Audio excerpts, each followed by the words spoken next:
نحمده ونصلي على رسول الکریم اما بعد فاعوذ باللہ من الشیطان الرجیم۔ السلام علیکم۔ وعلیکم السلام۔ میں ٹیچر عابدہ، مضمون اسلامیات عنوان توحید، کلاس پری نہا۔ آج کا ٹاپک جو ہے ہمارا وہ توحید، ہماری زندگی کا مین جو مقصد ہے جس کے گرد ہماری زندگی جو ہے وہ گھومتی ہے، وہ آج کا ہمارا عنوان ہے۔ توحید کیا ہے؟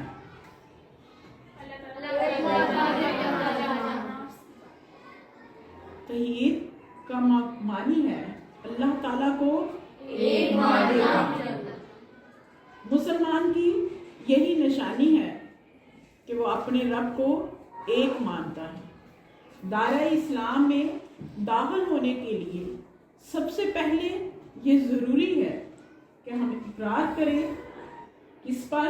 لا الہ الا اللہ، ہمارا اللہ ایک ہے، اس کا کوئی شریک نہیں۔ نبی پاک صلی اللہ علیہ وسلم ہمارے آخری نبی ہیں۔ تمام کائنات کو تخلیق کرنے والی صرف ایک ذات ہے، وہ کون سی ہے؟ اللہ تعالیٰ۔ کیونکہ کسی انسان کے بس کی یہ بات ہی نہیں وہ اس کائنات کو تخلیق کرے اتنی ترتیب سے، اور پھر نہ صرف تخلیق کیا بلکہ اس کو چلایا بھی۔ اس میں گہما گہمی برتی، اس میں کشش برتی، اس میں انسانوں کے لیے لطف اندوز ہونے کے لیے بے شمار نعمتیں پیدا کرتی۔ تو پھر اللہ تعالیٰ کی ذات نے انسانوں کے لیے یہ کائنات تخلیق کی، اور نہ صرف اس کو تخلیق کیا بلکہ اس کو رنگوں سے بھر دیا، اس کو خوبصورت بنا دیا، اس میں بے شمار نعمتیں پیدا کی۔ جو اللہ تعالیٰ کا حکم ہے کہ بندے نعمتوں کو کھاؤ، میرا شکر ادا کرو۔ کسی انسان کے بس کی بات نہیں وہ دن کو رات میں بدل دے، رات کو دن میں بدل دے، سورج کو مقررہ وقت پر طلوع کرے اور مقررہ وقت پر ہی غروب کر دے۔ یہ اللہ تعالیٰ کی ذات ہی ہے جو اس نظام ہستی کو چلا رہی ہے۔ ستاروں کا، سیاروں کا اپنے مدار میں گھومنا، آسمان کو روشن کرنا، چاند کا نمودار ہونا، اس کی پیاری سی روشنی سے زمین کو روشن کرنا، یہ سارے کے سارے کام صرف اللہ تعالیٰ کی ذات کے ہیں۔ سورہ اخلاص میں توحید کی وضاحت اللہ تعالیٰ نے یوں کر دی: قل هو اللہ احد اللہ الصمد لم یلد ولم یولد ولم یکن لہ کفوا احد۔ اے نبی خاتم النبیین صلی اللہ علیہ وسلم، فرما دیجئے وہ اللہ ایک ہی ہے، اللہ بے نیاز ہے، نہ وہ کسی کا باپ ہے، نہ وہ کسی کا بیٹا، اور نہ ہی کوئی اس کے برابر ہے۔ اب دیکھیں کہ پہلی آیت میں قل هو اللہ احد، پہلی آیت میں اعلان کر دیا اللہ کی ذات نے اپنی ذات کے بارے میں کہ میری ذات میں ذات، صفات اور افعال میں کوئی برابر نہیں ہے، میں اکیلا یکتا ہوں۔ وہ فرقے جو اللہ تعالیٰ کے ساتھ کسی اور ذات کو صفات میں یا افعال میں شریک ٹھہراتے ہیں، ان کو رد کر دیا۔ کیونکہ جب قریش جو تھا وہ بتوں کی پوجا کرتا تھا، کچھ لوگ سورج کی پوجا کرتے تھے، کچھ لوگ پانی کی پوجا کرتے تھے، تو اللہ تعالیٰ نے اپنے نبی پر بھی قرآن پاک نازل کیا، اور قرآن پاک میں یہ سورت نازل کر کے انہوں نے پہلی آیت میں یہ چیز واضح کر دی: قل هو اللہ احد، کہ اے نبی خاتم النبیین صلی اللہ علیہ وسلم ان لوگوں کو بتا دیجئے کہ اللہ ایک ہے، اس کا کوئی ثانی نہیں، وہ اکیلا ہے، وہ یکتا ہے ہر لحاظ سے۔ دوسری آیت میں اس امر کا اعلان ہوا کہ اللہ تعالیٰ اپنے وجود، صفات اور افعال میں کسی کا محتاج نہیں، کائنات کا ہر باطل معبود اس کی صفت سے خالی ہے، اللہ تعالیٰ کے سوا کوئی ایسی ذات نہیں جو کسی کی محتاج نہ ہو. کوئی ایسی ذات ہے کہ جو کسی کی محتاج نہ ہو؟ ہر کسی کو کسی نہ کسی معاملے میں ضرورت پڑتی ہے. وہ اکیلا سارا کچھ نہیں کر سکتا سوائے اللہ تعالیٰ کے. یوں اللہ تعالیٰ کی ذات نے معبودان باطل کا خاتمہ کر دیا. تیسری آیت میں اللہ تعالیٰ کی ذات نے اس بات کا اعلان کر دیا کہ اللہ تعالیٰ نہ کسی کا باپ ہے نہ کسی کا بیٹا ہے.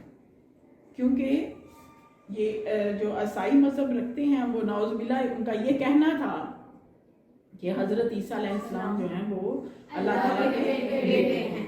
تو اللہ تعالیٰ نے سورۃ اخلاص کی تیسری آیت میں یہ چیز بھی واضح کر دی کہ نہ تو اللہ تعالیٰ کسی کا باپ ہے اور نہ اس کا کوئی بیٹا ہے. چوتھی اور آخری آیت میں اس بات کا اعلان کیا کہ اللہ تعالیٰ ہر لحاظ سے بے مثال اور بے نظیر ہے. دنیا میں کوئی بھی کسی لحاظ سے بھی اس کی ہمسری کا دعویٰ نہیں کر سکتا. قرآن کریم کی اس مختصر صورت نے ہر قسم کے شرک کی جڑ کاٹ دی. وحدانیت باری تعالیٰ پر واضح دلیل قرآن پاک میں ایک اور جگہ پر ہے. وَإِلَٰهُكُمْ إِلَٰهٌ وَاحِدٌ لَا إِلَٰهَ إِلَّا.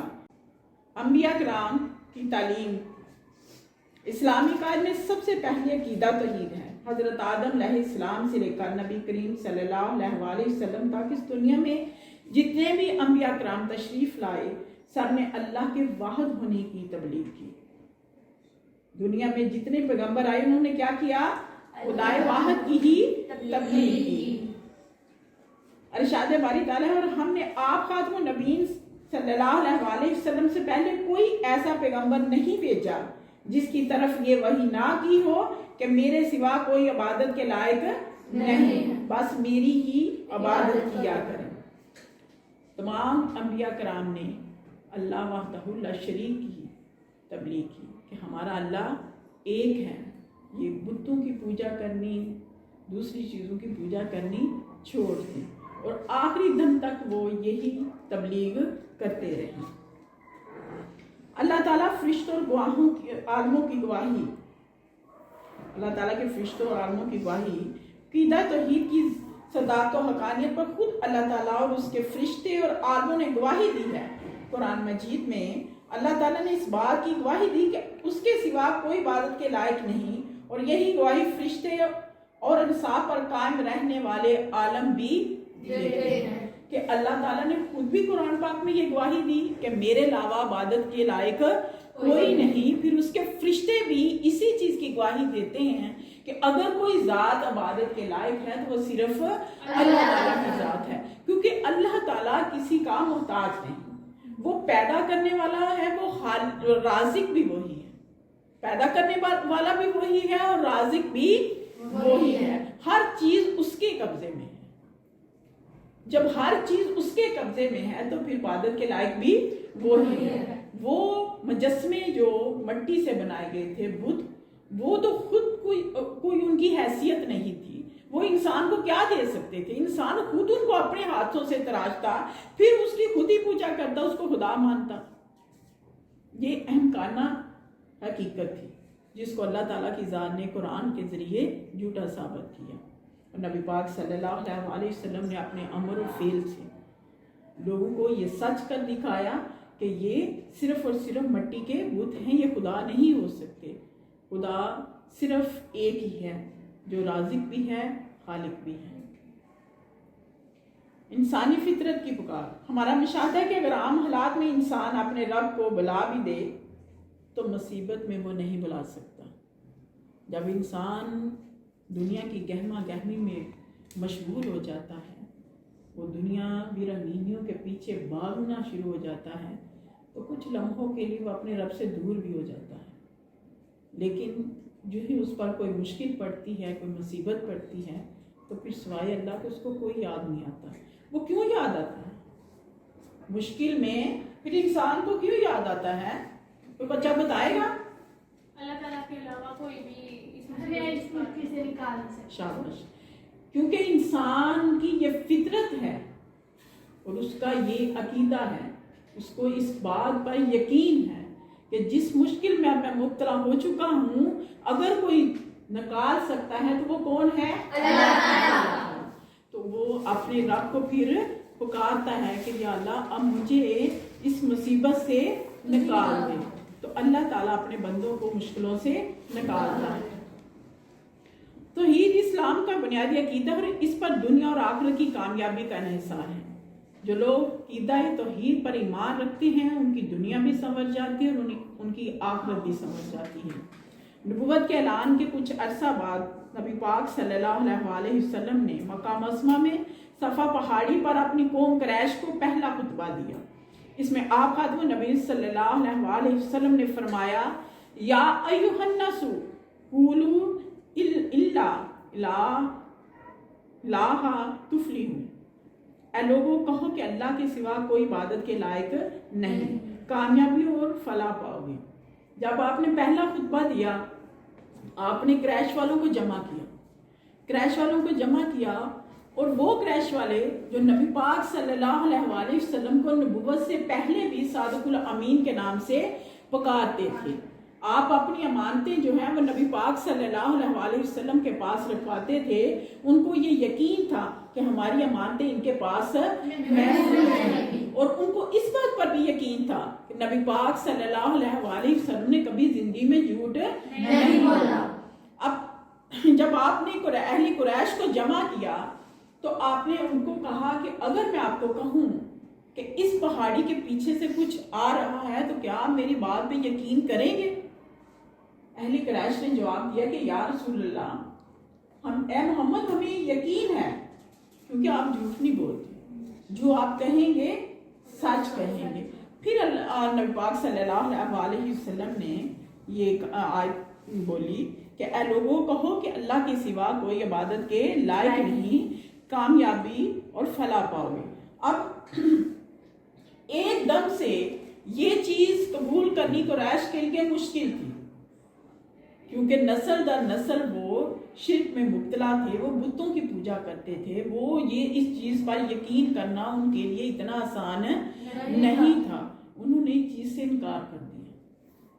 یہ کہ نبی پاک صلی اللہ علیہ وسلم نعوذ باللہ جھوٹ نہیں بولتے، لیکن دوسری طرف وہ اپنے باء و اجداد کے مذہب کو چھوڑنا نہیں چاہتے تھے، اس عقیدے کو چھوڑنا نہیں چاہتے تھے جو نسل در نسل ان میں منتقل ہوا تھا۔ ان کو اس چیز کا احساس ہی نہیں تھا کہ ہم غلط ہیں، لہٰذا انہوں نے تب اس چیز سے انکار کر دیا۔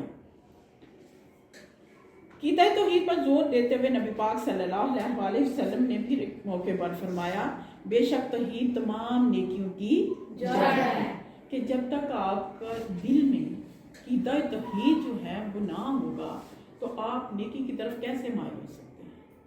نیکی اور برائی کا احساس ہمیں تبھی ہوتا ہے جب ہمارے دل میں یہ عقیدہ پختہ ہوتا ہے کہ اللہ ایک ہے، اللہ موجود ہے، وہ ہمیں ہر جگہ دیکھ رہا ہے، چاہے ہم میدان میں ہوں، چاہے ہم کمرے میں بند ہوں، چاہے ہم زمین کی سب سے نچلی تہ میں چلے جائیں، چاہے ہم آسمانوں پر چلے جائیں، اللہ تعالیٰ ہر جگہ موجود ہے، وہ ہماری شرک سے بھی زیادہ نزدیک ہے، قریب ہے۔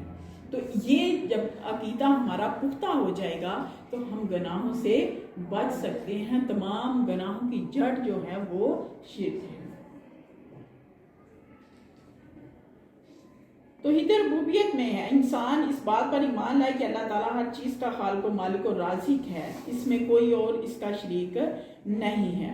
اللہ ہی ہے جس نے تمہیں پیدا فرمایا، پھر اس نے تمہیں رزق عطا فرمایا، پھر وہ تمہیں موت دیتا ہے۔ یہ اللہ تعالیٰ سورۃ الروم میں فرماتے ہیں، اللہ ہی ہے جس نے تمہیں پیدا فرمایا، پھر اس نے تمہیں رزق عطا فرمایا، پھر وہ تمہیں موت دیتا ہے، پھر وہی تمہیں زندہ فرمائے گا۔